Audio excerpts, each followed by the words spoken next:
India and abroad. He is currently a professor of surgery at Aligarh Muslim University, where he has made remarkable contribution to medical education, research, and clinical practice. His expertise in laparoscopic surgery and gastrointestinal endoscopy has significantly contributed to medical advancements at Aligarh Muslim University. Dean Professor Mohammad Habib Raza.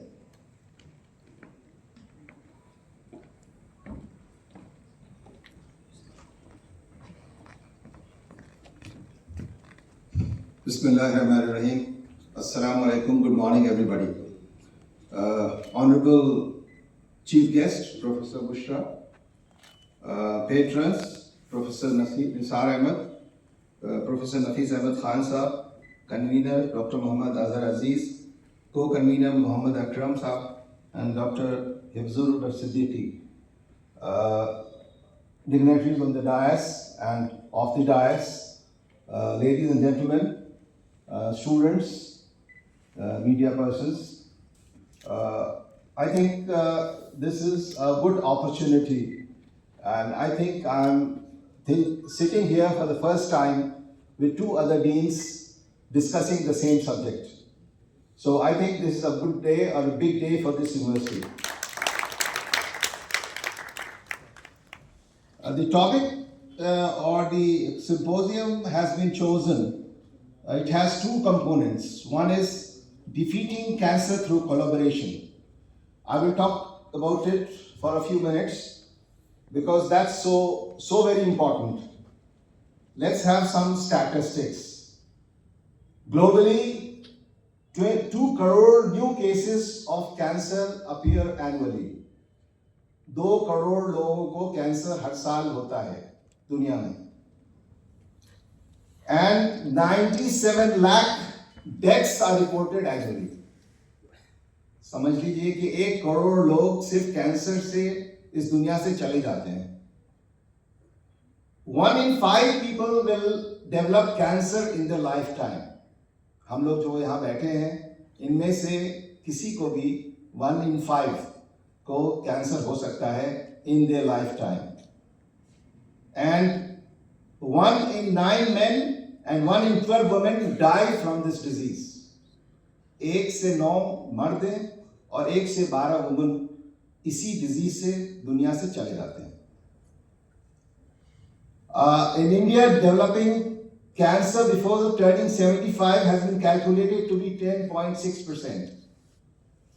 75 साल की उम्र से पहले 10.6% लोगों को cancer होने का खतरा है. And risk of dying from this cancer is 7.2%. So, बहुत ही खतरे की बात है. लेकिन जो हम ऑडियंस देख रहे हैं इससे मुझे लग रहा है कि इसकी न कोई चर्चा है न इसके बारे में लोगों को फिक्र है, और इतना बड़ा यहाँ पे एक सिम्पोजियम होने जा रहा है. तो सबसे पहले कैंसर के हम डिफरेंट मोडालिटीज़ तय कर लें कि कैंसर को हम कैसे हरा सकते हैं. There are 3 standard methods of management of cancer. One is preventive care, second is curative care, and third is palliative care. The first one is preventive care, जो हमने आपको ग्रिम स्टैटिस्टिक्स बताई हैं, उससे लड़ने के लिए जो पहली चीज है कि कैंसर हो ही नहीं, वो उसको कहते हैं प्रिवेंटिव केयर. और ये काफी हद तक कुछ कैंसर्स में बहुत ही सिंपल है. For example lung cancer and oral cancers. इसमें क्या रोकना है हमें? Cigarette smoking and gutkha chewing, which is so common. आप किसी भी रिक्शे वाले के पास चले जाइए, किसी भी ड्राइवर के पास चले जाइए, कोई भी ऐसा आदमी आपको मिलेगा जो थोड़ा लंबा काम करता है, उसके मुंह में जरूर कुछ ना कुछ गुटखा या तंबाकू चिपका होगा. और हम लोग देखते हैं और उसे इग्नोर कर देते हैं. लेकिन आपको पता नहीं, जब वो एडिक्ट बन जाएगा तो कुछ सालों के अंदर बहुत बड़ा रिस्क है कि उसे कैंसर होने का खतरा है. तो हम कम से कम प्यार से उससे कह सकते हैं कि भाई ये गुटखा खाना छोड़ दो, ये तुम्हारे मुंह के लिए भी खतरनाक है, तुम्हारी फैमिली के लिए खतरनाक है और तुम्हारी जान के लिए भी खतरनाक है। तो सबसे पहली चीज जो हमारे सामने आती है वो प्रिवेंटिव केयर है, जो कि मीडिया से हम कर सकते हैं, आपस की बातचीत से कर सकते हैं, छोटे मोटे सिंपोजियम से कर सकते हैं, पोस्टर से कर सकते हैं। लेकिन अनफॉर्चुनेटली मैं डीन हूं, मैं प्रिंसिपल हूं, मैंने चार्ज लिया है and I am planning for that, but it is not one man's job, all of us have to cooperate, collaboration. ये जो मीटिंग हो रही है कोलैबोरेशन की है, इसमें भी मैं चाहता हूं आप लोगों का कोलैबोरेशन, कि जहां भी आप देखें कोई स्मोकिंग कर रहा है, and professor vice chancellor madam नहीं है, नहीं तो मैं उनसे कहता कि आप जो है इस कैंपस को स्मोकिंग फ्री कैंपस डिक्लेयर कर दें, क्योंकि उससे क्या होगा कि जब हम एग्जाम्पल सेट करते हैं, हम क्लासरूम में जा रहे हैं, क्या कॉरिडोर में सिगरेट पी के चले जा रहे हैं, हमारे स्टूडेंट्स देख रहे हैं कि सर तो सिगरेट पी रहे हैं, तो हमें पीने में क्या बुराई है। तो we have to lead by example. तो हमारा एग्जाम्पल ऐसा है कि वो दूसरे कभी भी कैंसर से बच नहीं पाएंगे। हम लोग we are talking about cancer here, so let us be very frank. So we have to set those examples in which we can protect the people and the population from cancer. So simple things हैं जो आप कर सकते हैं, वो करिए। उसके बाद ब्रेस्ट कैंसर, ब्रेस्ट कैंसर के इतने मरीज आते हैं आपको अंदाजा नहीं होगा। कोई भी हमारी ओपीडी ऐसी नहीं गुजरती जिसमें 2-3 कैंसर के पेशेंट्स नहीं आते हैं। इसको आप उससे मल्टीप्लाई करिए 365 डेज से, तो आपको अंदाजा हो जाएगा कि इस मेडिकल कॉलेज में और ऑन्कोलॉजी के रेडियोथेरेपी के प्रोफेसर हैं, वो आपको और डिटेल में बताएंगे कि cancer, breast cancer is becoming rampant in this institution and the world over.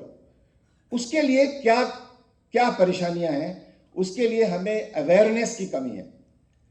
Ladies को छोटा सा कुछ लंप ब्रेस्ट में हो जाता है, लेकिन वो शर्म की वजह से, और उन्हें लगता है कि हम किसी को बताएंगे तो हो सकता है, और डर की वजह से, दोनों चीजें हैं, शर्म भी है और डर भी है। शर्म इस बात का है कि हम किसी डॉक्टर के पास जाएंगे दिखाने के लिए, और डर इस बात का है कि कहीं कैंसर निकल गया तो क्या होगा। तो अपने को बचाने से, अपने को छिपाने से कैंसर बच नहीं सकता। जो हो चुका है उसको फेस करना है, उसी लिए ये मीटिंग हो रही है। उसके बाद सर्वाइकल कैंसर के बारे में मैं ज्यादा बताऊंगा नहीं, क्योंकि ये मीटिंग किसी और चीज के लिए है। तो मैंने कहा कि कैंसर को, the fight against cancer has to be 3-pronged. One is at the preventive level, the second is at the curative level, and the third is at the palliative level. तो what we are talking today, जो ये meeting जिसके लिए convene की गई है, इसमें curative, diagnostic, curative and palliative levels के लिए हम इस मीटिंग को ऑर्गेनाइज कर रहे हैं। लेकिन इससे पहले भी मैंने कहा कि जो प्रिवेंटिव एस्पेक्ट है उस पर भी हमें थोड़ा फोकस करना चाहिए। उसके बाद मैं सबसे पहले जो ऑर्गेनाइजर्स हैं जिन्होंने मुझे बुलाया, मैं उनका बहुत बहुत शुक्रिया अदा करना चाहता हूं कि ये एक बहुत बड़ा इनिशिएटिव है, और नैनो टेक्नोलॉजी अब दुनिया की हर फील्ड में इंटर कर गई है, और मेडिसिन में तो it is going from leaps and bounds, reaching higher levels. Why? Because जो टारगेटेड थेरेपी है वो इससे हम कर पा रहे हैं। जैसे कैंसर का इलाज है, मान लीजिए ब्रेस्ट कैंसर है, उसमें हमने रेडिएशन दिया, तो रेडिएशन से क्या होगा कि जो